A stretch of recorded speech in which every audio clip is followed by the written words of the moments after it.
کیا کریں جب مرد آپ کے جذبات کو ٹھیس پہنچائے، آپ کو تکلیف دے؟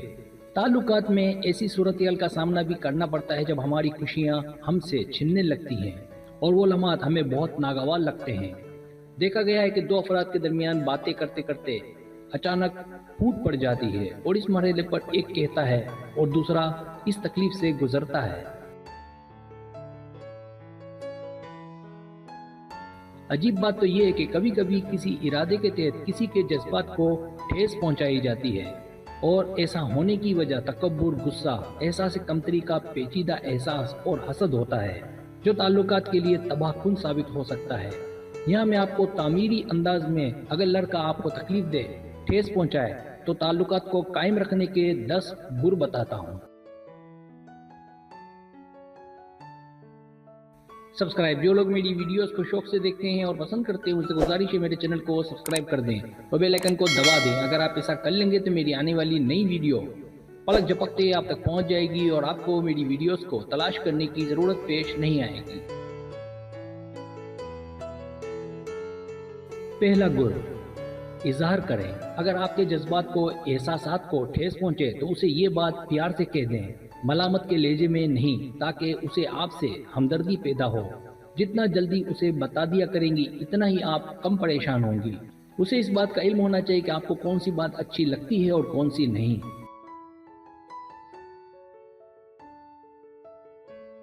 دوسرا گر، پر اعتماد رہیں۔ ان حالات میں پر اعتماد رہیں اور اپنے گھر کے آدمی کو سب بتا دیا کریں کہ کیا ہوا تھا۔ قریبی رفاقت آپ کی صحت کے لیے بھی سکون بخش ہوتی ہے اور کمزور نہ پڑے، ورنہ اس کا گھر کے دوسرے افراد بھی فائدہ اٹھا سکتے ہیں۔ تیسرا گر، کچھ ہو جائے تو نظر انداز کرے۔ اگر کچھ ہو جائے آپ کے ساتھ کہ جس سے آپ کو تکلیف پہنچے تو اس کی خامیوں کی جگہ اس کی خوبیوں کے متعلق سوچنا شروع کر دیں تاکہ آپ کی تکلیف کم سے کم ہو سکے۔ ایک بات کو لے کر بیٹھے رہنے سے تعلقات خراب ہوتے ہیں۔ چوتھا گر، اپنے آپ کو بھی دیکھیں۔ ہم سبھی غلطیاں کرتے ہیں اور غلط باتیں بھی کر جاتے ہیں۔ اکثر انسان کو اپنی غلطیاں نظر نہیں آتی کہ وہ جانے انجانے میں کیا کہہ جاتا ہے۔ اس لیے اگر اس سے کوئی غلطی ہو جائے تو یاد کریں کہ ایسا آپ سے بھی ہو جاتا ہے۔ پانچواں گر، کسی کی خامیوں پر تنقید نہ کریں۔ ہم میں سے اکثر کسی نہ کسی کی خامیوں پر تنقید کرتا نظر آتا ہے۔ اس سے بچیں، کیونکہ آپ کی طرح کوئی اور بھی آپ کی باتیں کر رہا ہوتا ہے جو ممکن ہے آگے جا کر آپ کے لیے مصیبت بنے۔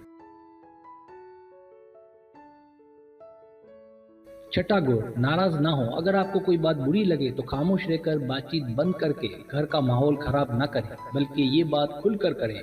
اپنے احساسات کو نہ دبائیں بلکہ اظہار کریں تاکہ معاملہ حل ہو۔ ساتواں گر، رونا۔ اگر آپ کو ضرورت ہو تو روئیں، کیونکہ رونے سے آپ کے اندر کی بات نکلنے اور غم کو کم کرنے میں مدد ملے گی۔ آٹھواں گر، کچھ دن صبر کریں۔ اگر کوئی مسئلہ ہے جو لگتا نہیں ہے کہ کہنے سے حل ہوگا تو کچھ دن صبر کر لیں۔ آپ دیکھیں گی کہ معاملہ حل ہو گیا ہے اور جس بات سے آپ پریشان تھی وہ پریشانی اب نہیں رہی یا کافی کم ہو گئی ہے۔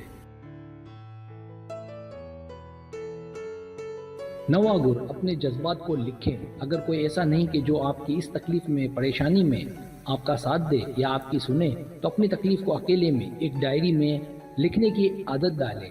لکھنا بھی علاج ہے جو بغیر کسی جذباتی سینسرشپ کے آپ کو مضبوط بناتا ہے۔ 10واں گر، تنقید سے دور رہیں۔ اگر آپ کو ٹھیس یا تکلیف پہنچی اور آپ کو لگتا ہے کہ اسے کرنے والا تیسرا فریق ہے تو اس تیسرے فریق پر تنقید نہ کریں بلکہ فیصلہ کریں، کیونکہ ایسا نہ ہو کہ بعد میں آپ کو پچھتانا پڑے۔ اگر آپ اسے معاف کرتے ہیں تو بھول جائیں کہ اس نے کبھی کچھ آپ کو کہا تھا۔